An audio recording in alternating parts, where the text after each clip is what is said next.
소년 삼국지 제23화 엇갈린 운명, 조조와 원소. 한때는 같은 꿈을 꾸며 천하를 논했던 조조와 원소.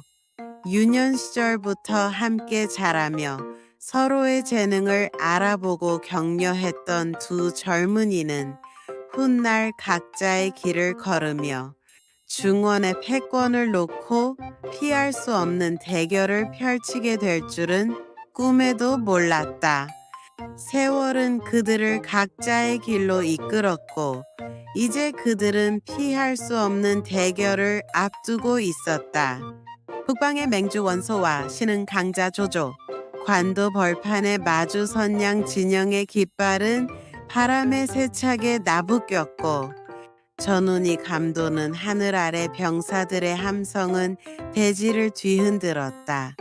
조조의 진영은 비록 병력은 원소에 비해 턱없이 적었지만 팽팽한 긴장감 속에 강철 같은 결의가 느껴졌다. 병사들의 눈빛에는 두려움 대신 승리에 대한 간절함이 담겨 있었다. 조조는 한낮의 태양처럼 이글거리는 눈빛으로 정운의 징역을 명했다. 그의 목소리는 우렁찬 천둥 같았고 그의 손짓 하나하나에는 거침없는 기세가 실려 있었다. 우리의 운명은 우리가 개척한다. 한치의 망설임도 없이 나아가라. 저들에게 조조의 군대가 어떤 곳인지 똑똑히 보여주자. 조조의 외침에 병사들은 일제히 함성을 지르며 전장으로 뛰어들었다. 반면 원소의 진영은 그 거대한 규모만큼이나 느슨한 분위기였다. 수십만에 달하는 병력은 끝없이 이어져 마치 강물처럼 흘러넘쳤다. 원소는 자신의 압도적인 병력을 믿어 의심치 않았고 조조를 하찮은 존재로 여겼다. 그는 호화로운 장막 안에서 여유롭게 차를 마시며 부하들에게 명령했다.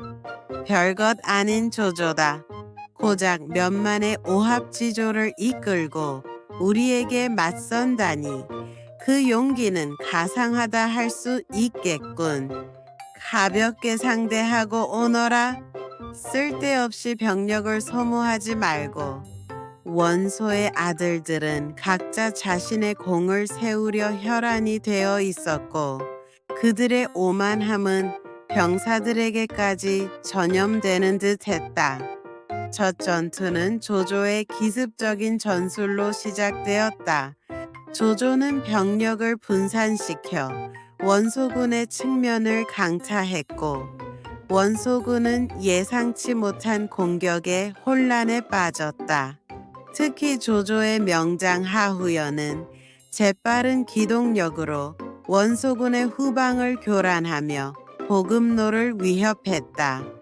원소의 아들들은 각자 자신의 공을 세우려 무모하게 돌격하다가 조조군의 매복에 걸려 큰 피해를 입었다.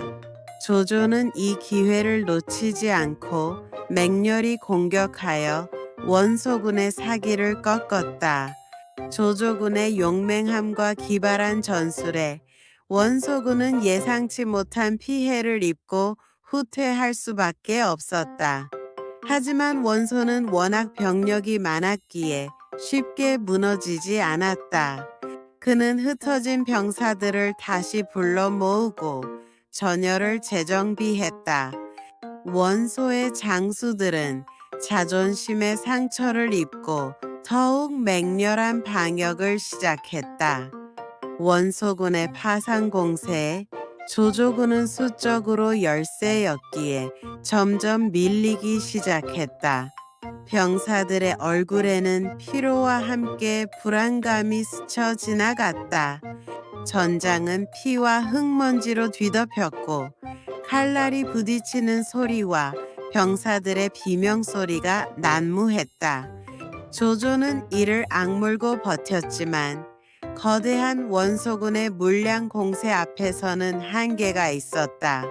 그때 조조의 책사 순욱이 조조에게 다가와 속삭였다. 순욱의 얼굴에는 비장함이 서려 있었다. 주군, 지금은 후퇴할 때입니다. 병사들의 사기가 꺾이기 전에 전열을 정비하고 다음 기회를 노려야 합니다. 무리하게 전력을 소모하다가는 돌이킬 수 없는 피해를 입을 수 있습니다. 조조는 잠시 고민했지만 이내 순욱의 조언을 따르기로 결정했다. 조조는 아쉬움을 뒤로하고 퇴각 명령을 내렸다. 원소군은 승리의 함성을 지르며 조조군을 추격했지만 조조는 노련하게 병력을 이끌며 큰 피해 없이 퇴각에 성공했다. 진영으로 돌아온 조조는 지친 병사들을 격려하고 재빨리 전열을 재정비했다. 그는 밤새도록 전략을 고민하며 원소의 약점을 파고들 방법을 찾았다. 순욱과 곽가 등 뛰어난 책사들은 조조와 밤샘 회의를 이어갔다. 며칠 후 조조는 원소군의 보급로가 취약하다는 정보를 입수했다. 원소군은 워낙 병력이 많아 보급품 수송에 어려움을 겪고 있었고 그들의 보급 기지인 오소는 방비가 허술하다는 것을 알게 된 것이다. 조조는 이 정보를 듣고 무릎을 쳤다. 이것이 바로 원소를 무너뜨릴 기회다. 승패는 보급에 달려 있다. 조조는 밤을 틈타 전개 병력을 이끌고 원소군의 보급 기지인 오소를 습격했다. 어둠 속을 뚫고 오소에 도착한 조조군은 잠복해 있던 원소군을 기습적으로 쳐들어가 보급품에 불을 질렀다. 불이야 불이야. 원소군의 진영은 순식간에 아수라장이 되었다. 쌓여있던 식량과 병기들이 화염에 휩싸였고 검은 연기가 하늘을 뒤덮었다. 화염은 밤하늘을 붉게 물들였고 오소의 불길은 원소군의 희망을 태워버리는 듯했다. 보급 기지가 불타는 것을 본 원소는 크게 격분했다. 조조이 강요한 놈, 감히 나의 보급로를 끊다니. 당장 병력을 이끌고 조조를 추격하라. 원소는 당장 병력을 이끌고 조조를 추격하려 했지만 이미 혼란에 빠진 병사들을 통제하기 어려웠다. 보급품이 불탔다는 소식에 병사들은 동요했고 사기는 바닥으로 떨어졌다. 게다가 원소의 아들들과 부하 장수들 사이에서도 의견 대립이 심화되어 군대는 더욱 혼란스러워졌다. 조조의 기습은 원소군에게 치명타를 입혔다.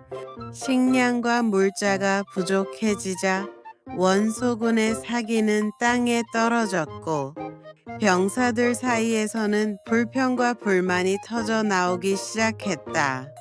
이때를 놓칠세라 조조는 총공격을 감행했다. 조조군은 사기가 오른 채 맹렬히 돌격했고 원소군은 제대로 싸우지도 못하고 뿔뿔이 흩어졌다. 원소는 패잔병을 이끌고 겨우 도망칠 수 있었다. 그는 더 이상 북방의 맹주라 불릴 수 없는 처지가 되었다. 관도대전은 조조의 위대한 승리로 막을 내렸다.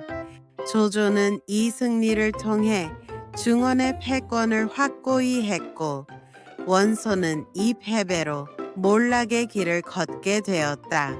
한때 같은 꿈을 꾸었던 두 영웅의 엇갈린 운명은 이 관도대전에서 완전히 갈라지게 된 것이다. 역사의 흐름을 바꾼 이 대전투는 훗날 삼국시대의 판도를 결정짓는 중요한 사건으로 기록될 것이다. 소년 삼국지의 이야기는 계속된다. 다음 이야기에서는 또 어떤 흥미진진한 모험이 기다리고 있을까? 소년 삼국지 23화 재미있게 읽으셨나요? 조조와 원소의 대결이 이렇게 막을 내렸네요.